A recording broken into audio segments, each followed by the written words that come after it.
Olá, pessoal, sejam todos muito bem-vindos e bem-vindas a esse espaço virtual. Hoje o nosso vídeo vai falar sobre a epistemologia e a ontologia do construcionismo. Então vamos lá, entender o que se trata, do que se trata. Quando a gente fala sobre construcionismo, a gente está falando de um termo que foi cunhado, desenvolvido, definido pelo Papert, tá certo? Seymour Papert, um teórico, sul-africano, que se baseou na proposta de Piaget para poder construir essa ideia do construcionismo, tá certo?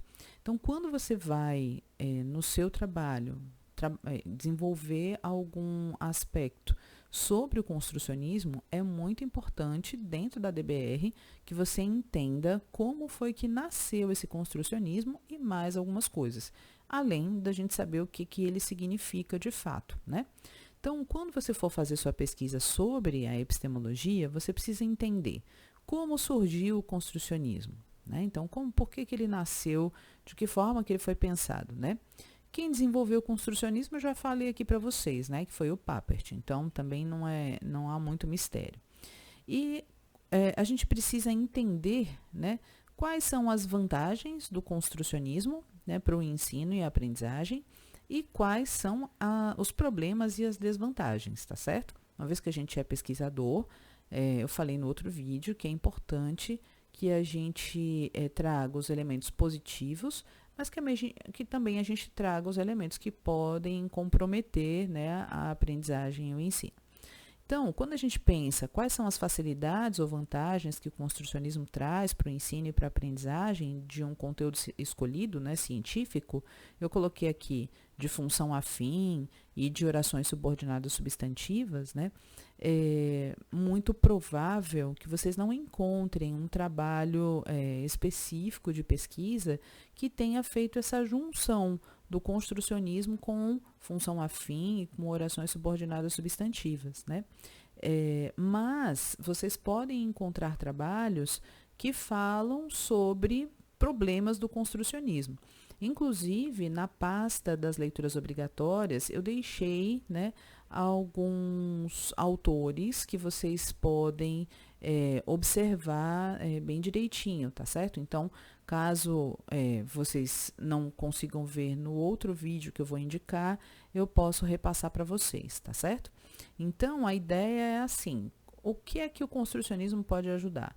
Então, para quem não sabe o que é construcionismo, né, Papert define como sendo uma filosofia na qual o estudante, o aluno ou o aprendiz, né, vai ensinar o computador, né, a fazer aquilo que o usuário, né, o estudante, o professor, aquele que está usando o computador, quer. Então, quem repassa a informação é o usuário para o computador, tá certo? Estou falando computador porque na época de Papert ele trouxe essa menção específica do computador. Hoje em dia a gente tem uma ampliação, né, dos artefatos tecnológicos digitais e a gente não trabalha mais só com o computador. A gente trabalha com a internet, trabalha com celular, né, e outros elementos, tá certo? Então, a ideia é que o usuário ele diga para o computador o que ele quer e o computador execute, né, de acordo com o que foi falado, solicitado, tá certo? Com isso, ocorre uma construção do conhecimento, diferente de quando o computador repassa a informação para o usuário, né? E nesse contrário do construcionismo, a gente tem o instrucionismo, tá bom? Então, só rapidamente para vocês entenderem. Então, a gente precisa saber o que é bom, qual é a vantagem, né? Eu já falei uma aqui, né? A construção do conhecimento pelo sujeito, né, que está aprendendo, e ele vai ser um agente ativo nesse processo, né? Então, essa é uma grande vantagem, certo? Mas quais são os problemas e as desvantagens que o construcionismo traz para o ensino e para a aprendizagem do conteúdo científico escolhido, né?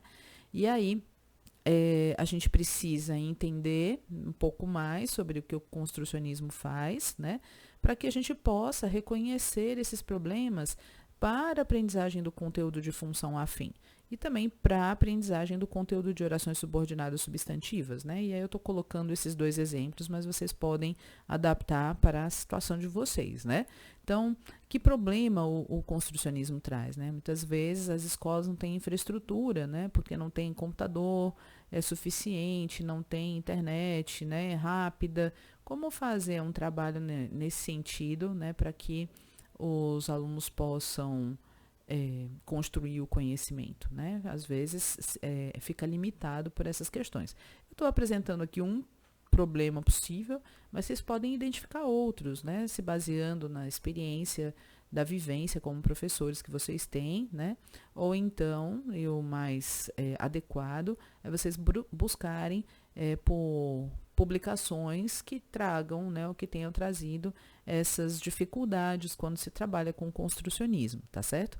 Lembra que se você não encontrar um material em português, você pode procurar em outras línguas, né? Português, espanhol, inglês, né? E aí talvez vocês encontrem mais material, tá certo? O inglês é uma língua que é mais usada, né? Digamos assim, de uma maneira mais universal academicamente, né? Então, vocês podem fazer essa busca também. Bom, feito isso em relação ao construcionismo, a gente precisa ir atrás da ontologia, né? E aí a gente precisa explicar o que é o construcionismo, quais são as premissas básicas do construcionismo, como se define cada uma dessas premissas, quais são as 5 dimensões do construcionismo e como se define cada uma dessas dimensões. Quem escreveu sobre isso foi Papert. A obra de Papert não é tão difícil de ser encontrada na internet, nem nas bibliotecas, tá certo? Virtuais ou orgânicas, né, presenciais. Vocês podem ter acesso a essas informações com uma certa facilidade. No entanto, existem algumas obras que não são mais publicadas e que é bastante difícil a gente encontrar, inclusive material para comprar, né? Então, o que a gente faz? A gente se baseia em trabalhos que já foram publicados, né, como teses, dissertações, que trouxeram essas obras à tona com uma explicação, né, descrição, uma interpretação do que o Papert escreveu. Então, é possível também fazer esse tipo de busca, né, e ir atrás dessas informações. Eu deixei, como eu falei agora há pouco, na pasta leituras obrigatórias, né, algumas obras que estão vinculadas ao material de Papert, tá certo? Então, não é difícil encontrar, né? Tem lá algumas obras que eu deixei para vocês. Se não me engano, 3 ou 4 obras estão relacionadas com esse material ontológico que vai facilitar a vida de vocês, tá certo? A obra máxima de Papert, eu diria máxima, mas a mais usada, conhecida, é a máquina de aprender, a máquina de ensinar, não. A máquina das crianças, desculpem. Certo? E aí vocês podem se basear. A última edição é de 2008, que eu conheço. Se vocês conhecerem outra que seja mais atual, vocês podem colocar aí nos comentários e se tiver o link, melhor ainda para que a gente possa ter acesso, tá bom? Então, o que eu fiz, né? Eu preparei em 2022 uma explicação sobre o que é o construcionismo e todos esses elementos que estão elencados aqui. Ele está disponível no YouTube e também no canal da Tecnodocência, tá certo? O título do vídeo é Orientação Mestrado 3, SME, 7 de novembro de 2022, tá certo?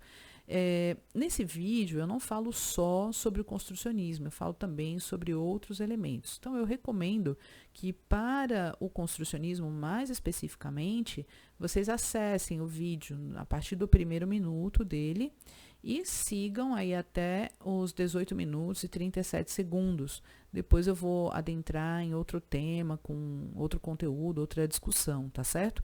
Então, fiquem atentos a isso e com certeza vocês vão, assim, né, tentar entender de uma maneira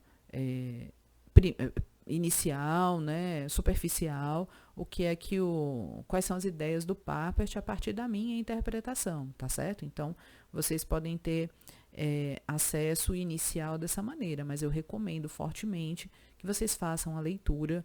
O Papert escreve de uma maneira bastante fluida, bem peculiar, né, que ele tem uma característica assim de neologismos, né? O próprio construcionismo foi um deles, e ele gosta de trazer palavras novas com significados novos, então é uma pessoa muito criativa.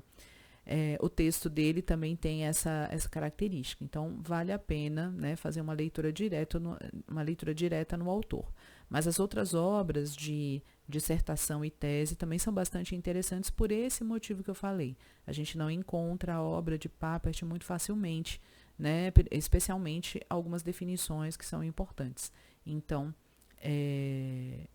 vocês podem pegar também de uma maneira indireta nesse formato. Então, recomendo que vocês façam aí uma leitura desse material e assistam esse trechinho do vídeo que vai esclarecer bastante coisa a respeito dos elementos ontológicos. E quais são, então, as atividades, né, da semana? Fica um pouco repetitivo porque nesse momento da epistemologia e ontologia, tudo gira em torno de vocês fazerem busca de materiais, lerem os materiais, escreverem teoricamente sobre isso, né? Não tem como ser diferente. A academia, ela exige esse exercício, né? Então, vocês podem procurar os materiais sobre epistemologia, a ontologia do construcionismo, do mesmo jeitinho que vocês estavam fazendo anteriormente para a busca dos outros materiais. Local de busca, eu ainda recomendo o Google Acadêmico, periódicos CAPES e aqueles periódicos Qualis A1 e A2 na área da educação. Em relação ao material, eu grifei aqui o livro, porque não existe lugar melhor do que a própria obra de Papert para que vocês possam fazer aí a busca das informações, tá certo? No entanto, nesse caso da tese e dissertação, também é bastante válido, né, pelos motivos que eu já elenquei. Lembra que quando você for atrás de periódicos, né, o ideal dos ideais, né, o melhor dos mundos, é que você encontre as obras dos últimos 5 anos. Não encontrou? Procure em outra língua. Não encontrou? Vai descendo, né? 2019, 2018, 2017, tá certo? Vocês vão encontrar muita coisa de Papert na década de 80 e 90, mas está desatualizado. Hoje em dia nós vivemos uma mudança muito radical do uso das tecnologias digitais, embora a proposta de Papert ainda seja bastante atual e não é à toa que a gente está utilizando. Mas os exemplos, né, a forma de utilização dentro das tecnologias que eram daquela época estão desatualizadas, tá bom? Então fiquem atentos a isso. Inserir aí todos os arquivos que vocês encontraram naquela pasta do Drive, material encontrado, tá certo? Ajuda muito, porque quando vocês... primeiro que é um backup, né? E quando vocês precisarem acessar esse material, vocês têm mais facilidade, né? Uma vez que ele está organizadinho. Por vocês mesmos, né? Escrever um texto com 4 parágrafos para tratar da epistemologia e da ontologia do construcionismo, tá? Vão continuar utilizando aquele arquivo do texto preliminar e aí tem um espaço específico que já está demarcado lá e vocês podem começar a escrever a partir dali. Eu deixei as diretrizes do que precisa ser pesquisado e escrito em amarelo, do jeitinho que eu estou fazendo, né, nas outras anteriores. Depois que você escrever o texto, você, por favor, mantenha as diretrizes para que eu possa comparar os resultados. Elas são um norte, né? Então, não precisa, né, responder como se fosse um questionário, tá bom? Deixei o arquivo formatado, Times New Roman 12, espaçamento em e-mail justificado. Então, mantenham esse padrão, que é muito importante. Ajuda, depois vocês vão ter menos retrabalho, né, na hora da formatação. Escrever o texto com citação aí de pelo menos 3 autores diferentes, tá? Não precisa ser citação direta, mas se fizer citação direta, tem que colocar o sobrenome do autor, o ano e a página. Não pode esquecer disso. Se for uma citação indireta, você coloca só o nome do autor e o ano. Lembra de inserir as referências que você está utilizando lá ao final do texto, tá certo? Muito bem. Qualquer dúvida que vocês tiverem, por favor, né, entrem em contato comigo pelo WhatsApp, quem são os meus orientandos, e quem não é, pode deixar aí as perguntas nos comentários que a gente vai estar respondendo, né, assim que possível, tá bom, gente? Então, tudo de bom para vocês, um bom trabalho, né, bons estudos, boas leituras. Até a próxima.